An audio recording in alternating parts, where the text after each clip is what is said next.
They stole my project and accidentally made me their boss. The coffee had gone cold hours ago, but I kept gripping the ceramic mug like it was the only thing anchoring me to reality. Outside my cramped studio apartment, Seattle's relentless drizzle painted streaks down the windows, each drop mirroring the frustration building inside my chest. On the desk before me lay scattered patent applications, technical diagrams, and legal documents that would change everything. But I'm getting ahead of myself. Let me start at the beginning, when I still believed in the goodness of people and the power of honest work. 3 years ago, I was just another software engineer grinding away at Meridian Technologies, a mid-sized tech company nestled in the heart of Bellevue. The office was one of those aggressively modern spaces with exposed brick, standing desks, and enough craft beer on tap to float a small boat. I'd been there for 2 years, writing code for enterprise solutions that bored me to tears when inspiration struck during the most mundane moment imaginable. I was debugging a particularly stubborn piece of legacy code on a Thursday afternoon when Sarah Chen from the UX team approached my desk. Her face wore that expression I'd learned to recognize, the look of someone drowning in inefficient workflows. "Marcus, I don't suppose you know any wizardry that could help us?" she asked, gesturing toward her laptop screen. "We're trying to integrate user feedback across 7 different platforms, and the current system is, well, it's a nightmare." I leaned over to look at her screen, and what I saw made my programmer's soul weep. Data scattered across spreadsheets, feedback forms that didn't talk to each other, and reporting tools that seemed designed by someone who'd never actually used software. It was a mess, but it was a beautiful mess, because I could see the solution. "What if," I said, my mind already racing, "there was a system that could aggregate all this feedback automatically, parse it for sentiment and actionable insights, and then generate reports that actually helped you make decisions?" Sarah's eyes lit up. "That would be incredible. Is that something you could build?"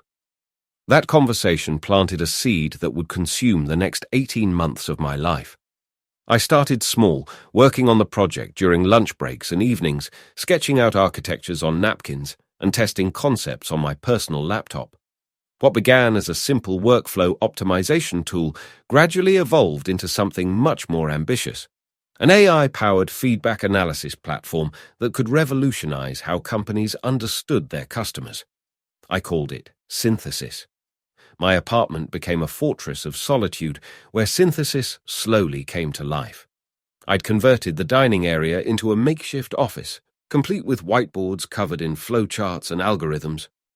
The walls were lined with printouts of research papers on natural language processing and machine learning models. My girlfriend, Jessica, had initially been supportive, but as months passed and I spent more evenings hunched over my laptop than with her, the relationship began to strain. "You're obsessed," she said one night, standing in the doorway in her pajamas while I typed furiously at 2 a.m. "When was the last time we went out? When was the last time you talked about something other than this project?" I looked up from my screen, blinking away the fatigue. "Jess, this could be huge. The preliminary results are incredible. I've got sentiment analysis accuracy rates that are beating industry standards by 15%. "I don't care about accuracy rates, Marcus. I care about us." She was right, of course. But I couldn't explain the fire that burned in me every time I saw Synthesis analyze a batch of customer feedback and extract insights that would have taken human analysts weeks to find. This wasn't just a project anymore, it was my life's work. The technical challenges were immense. Traditional sentiment analysis tools were good at identifying whether feedback was positive or negative, but they struggled with nuance. Synthesis needed to understand context, detect sarcasm, identify specific pain points, and even recognize when customers were asking for features they didn't know how to articulate. I spent countless nights fine-tuning machine learning models, building custom natural language processing pipelines, and creating an interface that could make complex data digestible for business users. By month 12, I had a working prototype. By month 15, I had beta users providing feedback. By month 18, I knew I was sitting on something revolutionary. The opportunity to present Synthesis to Meridian's leadership team came through an internal innovation contest. The company held these quarterly events where employees could pitch new product ideas, with the winner receiving funding and resources to develop their concept further. It seemed like the perfect venue to introduce my creation to the world. I spent weeks preparing the presentation, crafting slides that told the story of how Synthesis could transform customer feedback from noise into actionable intelligence. I created demos showing how the platform could identify emerging trends, predict customer churn, and even suggest product improvements based on subtle patterns in user comments. The presentation was scheduled for a Friday morning in Conference Room A, Meridian's largest meeting space. The audience would include CEO David Richardson, CTO Amanda Walsh, and several VPs from different divisions. I arrived 30 minutes early, testing my laptop connection and running through my talking points one final time. "Nervous?" asked Tom Bradley, sliding into the seat beside me. Tom was a senior developer I'd worked with on several projects, smart, ambitious, and someone I'd foolishly considered a friend. He'd been one of the few people I'd confided in about Synthesis, seeking advice on technical challenges and bouncing ideas off him during coffee breaks. "A little," I admitted. "But I'm excited. This could change everything." Tom smiled, but something in his expression felt off. "Well, whatever happens, you've done some incredible work. The technical documentation you shared with me was really impressive." A cold realization washed over me. I'd shared technical documentation with Tom months ago when I was stuck on a particularly complex algorithm, but I'd asked him to keep it confidential. The way he mentioned it now, so casually, sent warning signals through my brain. "Tom, you remember that conversation we had about keeping Synthesis under wraps until today, right?" "Of course, Marcus. Your secret's safe with me." But his smile didn't reach his eyes. The presentation began at 10 a.m. sharp. I was third on the agenda, following a proposal for an improved help desk system and a concept for gamifying employee training. When my name was called, I walked to the front of the room with confidence, connected my laptop, and began. "Ladies and gentlemen, imagine if you could hear every conversation your customers have about your product, understand exactly what they love and what frustrates them, and get specific recommendations on how to improve. That's what Synthesis makes possible." For the next 20 minutes, I poured my heart into that presentation. I showed them the architecture diagrams, the performance metrics, the user interface mock-ups, and most importantly, the results. The demo was flawless. Synthesis analyzing thousands of customer reviews in real time, generating insights that were both profound and actionable. The room was silent when I finished. CEO Richardson leaned forward, his fingers steepled. "This is remarkable work, Marcus. The potential market for this kind of technology is enormous. When can we see a working prototype?" "Actually, sir, this isn't just a concept. Synthesis is fully functional. I've been testing it with real data for months." The energy in the room shifted. I could see dollar signs reflecting in their eyes as they grasped the implications. This wasn't just an internal tool. This was a product that could be licensed to other companies, potentially generating millions in revenue. "Outstanding," said CTO Walsh. "We'll need to discuss next steps, but I can say with confidence that Meridian is very interested in moving forward with this project." I left that meeting walking on air. Finally, after 18 months of sacrifice and sleepless nights, Synthesis would get the resources and support it deserved. The euphoria lasted exactly 6 days. On the following Thursday, I received a meeting invitation that made my blood run cold. Project Phoenix Kickoff Meeting. The attendees list included the same executives who'd been in my presentation, plus Tom Bradley listed as technical lead. Project Phoenix? I'd never heard of any Project Phoenix. I knocked on Tom's office door that afternoon, trying to keep my voice casual. "Hey, Tom, I see you've got a new project starting up. Phoenix, right? Sounds interesting." Tom's face flushed slightly, but he maintained his composure. Oh, yeah. It's a customer feedback analysis platform. Really exciting stuff. I can't say too much about it yet, but it's going to revolutionize how companies understand their customers. The words hit me like a physical blow. Those weren't just similar ideas. Those were my exact words from the presentation, my exact vision for what synthesis could become. That's my project, Tom. That's synthesis. I don't know what you're talking about, Marcus. This is something I've been working on in my spare time. I presented it to management earlier this week. The lie was so brazen, so perfectly delivered, that for a moment I wondered if I was losing my mind. But then I remembered the technical documentation I'd shared with him, the algorithm discussions, the casual conversations about market opportunities. Tom had taken everything, my code, my ideas, my 18 months of work, and claimed it as his own. You can't be serious. Tom, you know this is my project. I showed you the prototypes months ago. Look, Marcus, I understand you might feel like we had some similar ideas, but I can assure you that Project Phoenix is entirely my creation. If you'd like to contribute to the team, I'm sure we could find a role for you, but I'm the technical lead on this initiative. I left his office in a daze, my mind struggling to process what had just happened. In the elevator, reality began to crystallize. Tom hadn't just stolen my work, he'd done it strategically, professionally, with the kind of calculated precision that suggested this wasn't his first time. That evening, I sat in my apartment, staring at my laptop screen, looking at the synthesis codebase I'd built line by line. Every function, every algorithm, every interface element represented hours of my life. And now someone else would profit from it while I watched from the sidelines. Jessica found me there at midnight, still staring at the code. What's wrong? You look like someone died. Someone did, I said quietly. My career. I didn't sleep that night. Instead, I did what any good software engineer would do when faced with an impossible problem. I debugged it. First, I gathered evidence. I compiled every email I'd sent to Tom about synthesis, every piece of technical documentation I'd shared, every timestamp that proved the chronology of development. The digital trail was extensive and damning. Next, I researched Tom's background more thoroughly. What I found was disturbing. In his previous job at a startup called Dataflow Solutions, there had been a lawsuit involving intellectual property theft. The case had been settled out of court, with Tom leaving the company shortly afterward.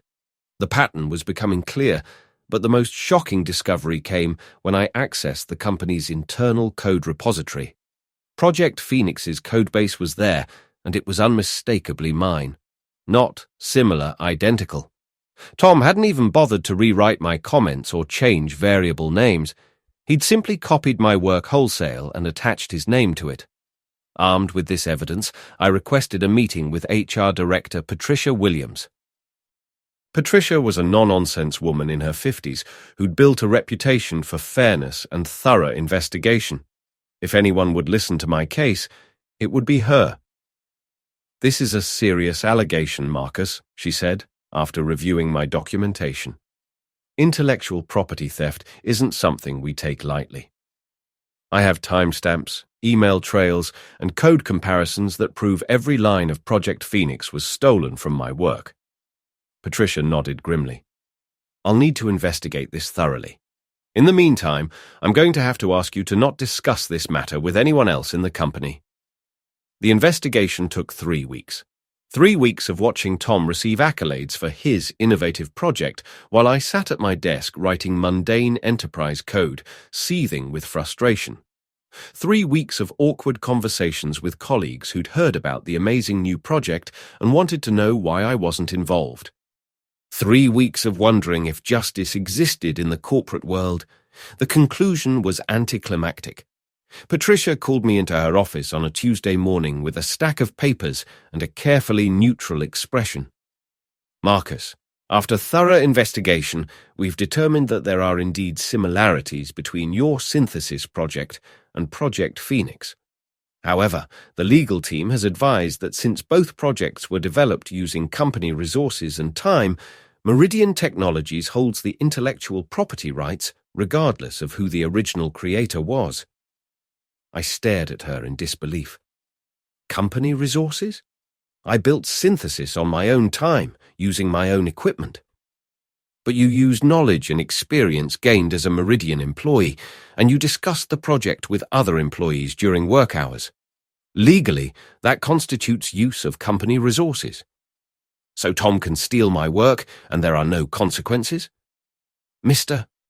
Bradley has been counseled about the importance of proper attribution and collaboration. Moving forward, we expect all team members to work together more effectively. The corporate speak was nauseating. In plain English, Tom had gotten away with theft, and I had no recourse. The weeks following the investigation were the darkest period of my professional life. I watched Project Phoenix move from concept to development to beta testing, all while Tom basked in the glory of his innovation. He was promoted to senior technical lead, received a corner office, and became the company's poster boy for internal innovation. Meanwhile, I was assigned to maintain legacy systems, the software equivalent of being sent to Siberia. My colleagues, unaware of the true story, began treating me differently. Why wasn't I working on the exciting new project? Why had I been passed over for the innovation team?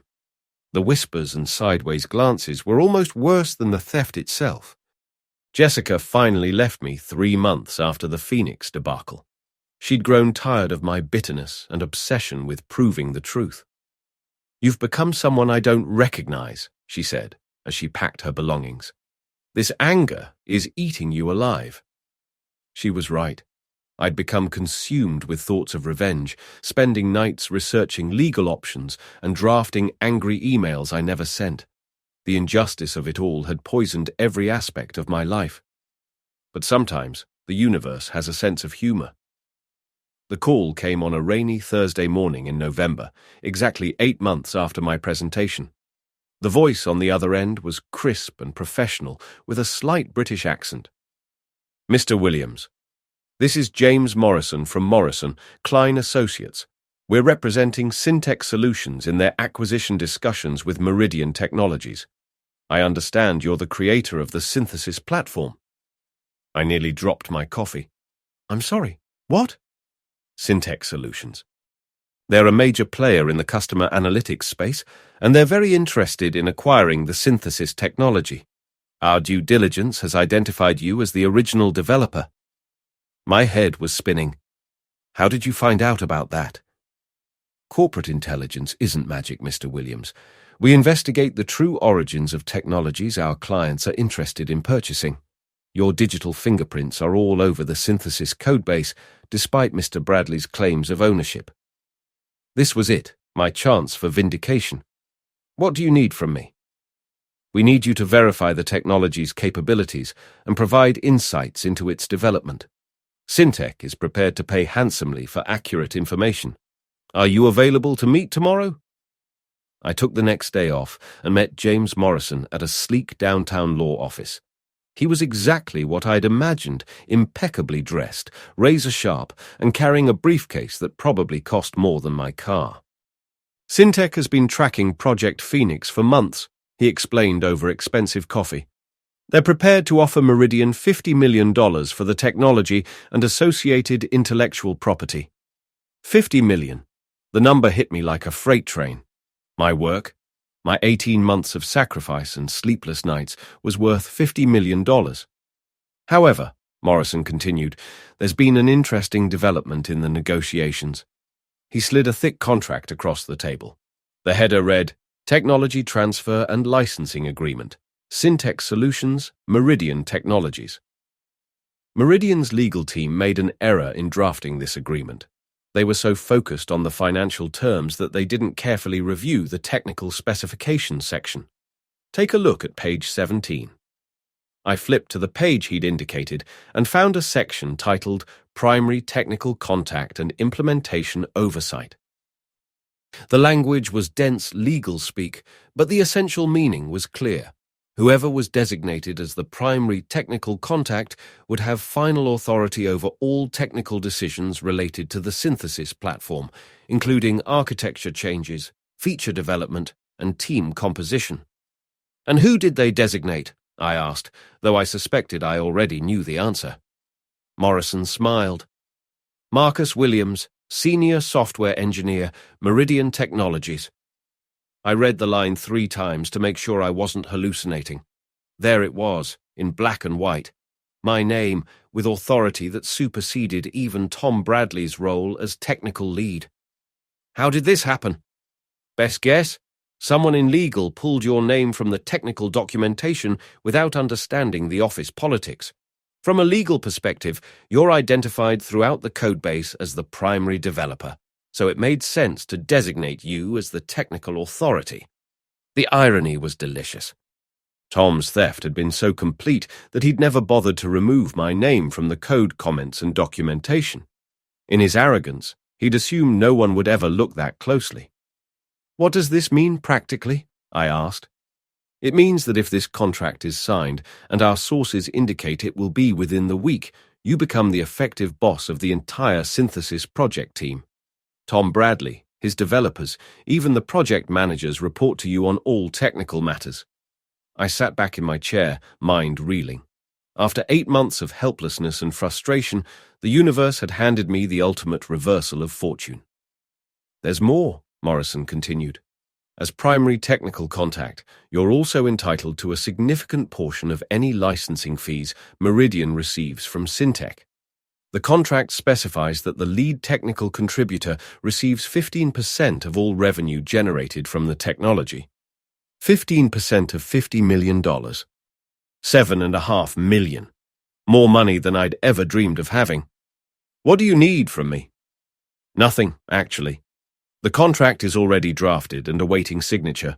We just wanted to make sure you understood your position when the announcement comes." The contract signing ceremony was scheduled for the following Monday in Meridian's main conference room.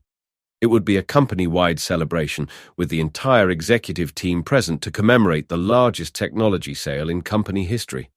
I spent the weekend in a state of surreal anticipation.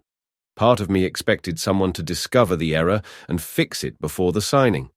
But as Monday morning arrived and I received my invitation to attend the ceremony, I realized it was actually happening.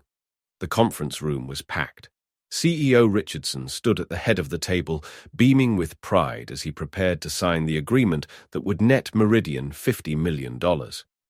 Tom Bradley sat in the front row, dressed in his best suit, clearly expecting to be recognized as the genius behind the windfall. "Before we begin," Richardson announced, "I want to take a moment to recognize the incredible innovation that made this day possible. Project Phoenix represents the best of Meridian's technical capabilities, and I'm proud to say it was developed entirely in-house by our talented team." Tom stood up slightly, preparing for his moment of glory. "The contract designates Marcus Williams as the primary technical contact for ongoing implementation. Marcus, would you please join us at the table?" The room fell silent. I could feel every pair of eyes turning toward me as I made my way to the front. Tom's face had gone completely white. "Marcus has been identified as the lead technical contributor to this project," Richardson continued, reading from the contract. "As such, he'll be responsible for overseeing the technology transfer and ongoing development." I took my seat at the table, directly across from the Syntec representatives. James Morrison gave me the slightest nod of acknowledgement. The signing itself was anticlimactic, a few dozen pages of signatures and initials. But with each page, I could see Tom's world crumbling. His promotion, his corner office, his recognition as the company innovator, all of it built on stolen foundation that was now shifting beneath his feet. When the ceremony concluded, Richardson shook my hand warmly. "Marcus, I have to admit, I'm a bit surprised by this development. I wasn't aware of your role in Phoenix's development." "Sometimes the most important contributions happen behind the scenes," I replied diplomatically. Tom cornered me in the parking garage after the ceremony. His composure had completely shattered, replaced by barely controlled rage. "What the hell did you do?" he snarled. I didn't do anything, Tom. I just happened to read the contract more carefully than you did. This is bullshit. You know damn well that Phoenix is my project. I looked at him calmly, feeling a strange sense of peace settle over me. Actually, Tom, Phoenix is built on code that has my name attached to every single function. Did you really think no one would notice? I'm not going to let you get away with this. Get away with what?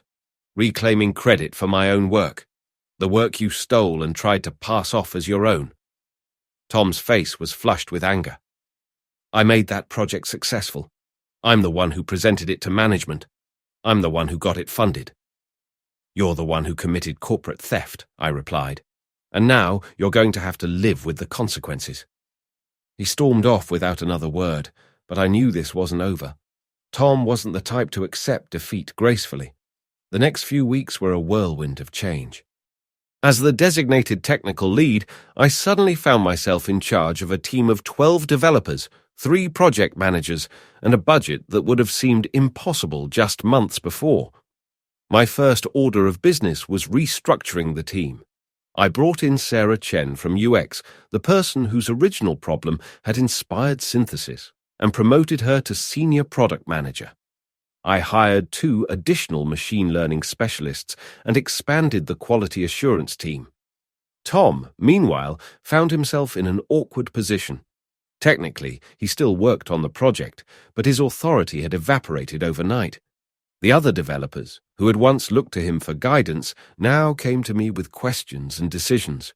It was a humbling reversal that he handled about as poorly as expected.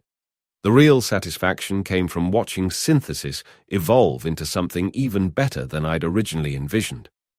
With proper resources and a dedicated team, we began implementing features that I'd only dreamed about during those lonely nights in my apartment.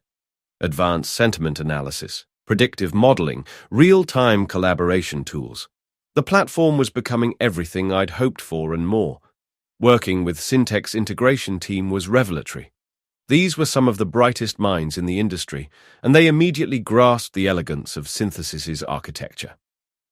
Dr. Elena Vasquez, Syntec's chief data scientist, was particularly impressed by the natural language processing algorithms. "This is remarkably sophisticated work," she said during one of our technical review sessions. "The contextual analysis engine is years ahead of anything I've seen in the commercial space. How long did it take you to develop this?"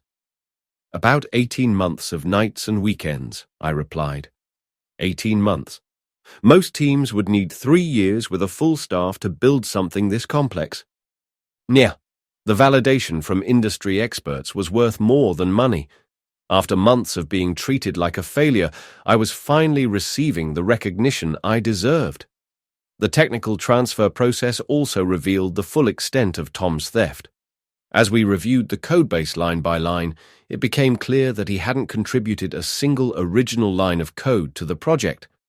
Everything from the core algorithms to the user interface was my work, stolen wholesale. "This is quite unusual," commented Syntec's legal advisor during one of our meetings. "Typically, we see collaborative development where multiple contributors add value over time, but this appears to be the work of a single developer." "That's exactly what it is," I confirmed. Tom's downfall was swift and complete. Within 6 weeks of the contract signing, an internal investigation revealed the full extent of his intellectual property theft.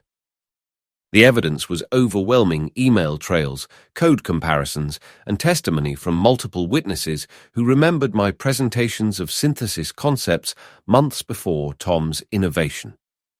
Patricia Williams called me into her office to deliver the news personally. "Marcus, I want to apologize on behalf of Meridian Technologies. Our initial investigation was insufficient, and we failed to protect your intellectual property rights." "What happens to Tom?" "Mr. Bradley's employment has been terminated, effective immediately. He's also been banned from accessing company systems, and we're pursuing legal action to recover any company resources he may have misappropriated." The news of Tom's firing spread through the office like wildfire. Colleagues who had once envied his success now looked at me with a mixture of respect and wariness. I had become the cautionary tale that proved karma was real. 6 months after the Syntec acquisition, Synthesis was generating more revenue than anyone had projected.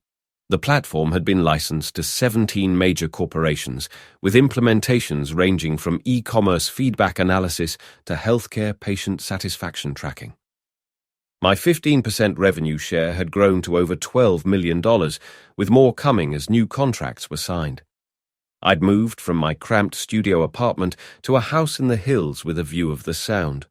I'd bought a new car, taken a vacation to Europe, and started dating again. But the real satisfaction came from seeing Synthesis fulfill its potential. The platform was helping companies make better decisions, improve their products, and ultimately serve their customers more effectively. It was everything I'd dreamed of during those lonely nights of development. Sarah Chen had become my closest collaborator, and our professional relationship had evolved into something more personal. She understood the technical challenges and shared my vision for where the platform could go next.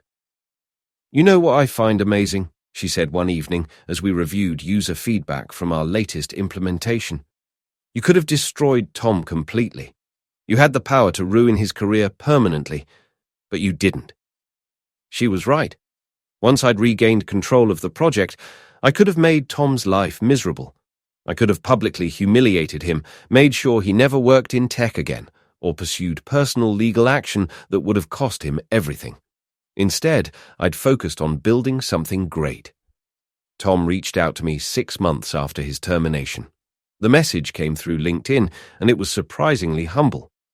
"Marcus, I know I don't deserve a response, but I wanted to apologize. What I did was wrong, and I've spent the last 6 months thinking about how I let my ambition cloud my judgment. I know an apology doesn't undo the damage, but I needed you to know that I understand how badly I screwed up." I stared at the message for a long time before responding. "Tom, I appreciate the apology. I hope you've learned from this experience and that your future endeavors are built on your own work." It was the last communication we ever had. Looking back now, from my office overlooking the Seattle waterfront, I realized that Tom's theft was the best thing that ever happened to me. Not because I'm glad he stole my work, but because it forced me to fight for what I believed in and ultimately led to outcomes I never could have achieved on my own. If Tom hadn't stolen Synthesis, I might have remained a mid-level developer at Meridian, content with a modest salary and the satisfaction of building something useful. Instead, I became an entrepreneur, a technical leader, and eventually the founder of my own company. The Synthesis platform continues to evolve. We've expanded beyond customer feedback analysis into broader business intelligence applications. The team has grown to over 40 people, and we're planning an IPO within the next 2 years. But the most important lesson I learned wasn't about business or technology. It was about persistence and integrity. When someone tries to steal your work, your identity, or your dreams, you have 2 choices. You can let them get away with it, or you can fight for what's yours. I chose to fight, and the universe rewarded that choice in ways I never expected. The contract that Tom thought would secure his stolen success instead became the instrument of his downfall and my vindication. Sometimes justice comes in the most unexpected packages, delivered by the very people who tried to destroy you. That's the real irony of this story. Tom's theft was so complete, so arrogant, that he never bothered to cover his tracks properly. He assumed he was untouchable, that corporate politics would protect him from consequences. He was wrong, and I was ready when opportunity knocked. Even if it came disguised as a legal document he'd never bothered to read carefully. These days, I wake up excited about work. The Synthesis platform processes millions of customer interactions daily, helping companies understand their customers in ways that seemed impossible just a few years ago. We're working on new features that incorporate emerging AI technologies, and the potential applications seem limitless. More importantly, I've built a company culture based on collaboration and recognition. Every contributor gets credit for their work. We celebrate innovation, but also emphasize integrity. The lessons I learned from Tom's betrayal have shaped how I lead, ensuring that no one on my team will ever experience what I went through. Sometimes former Meridian colleagues ask me if I'm bitter about what happened. The answer is no. Tom's theft led me to a better life than I ever could have imagined. His moment of greed became my opportunity for growth. The contract he thought would make him rich instead made me wealthy. The project he thought would make him famous instead made me successful. The work he thought he could steal became the foundation of something much bigger than either of us originally envisioned. In the end, the truth has a way of surfacing. Integrity has a way of winning. And sometimes the universe has a sense of humor about how it delivers justice. They stole my project and accidentally made me their boss.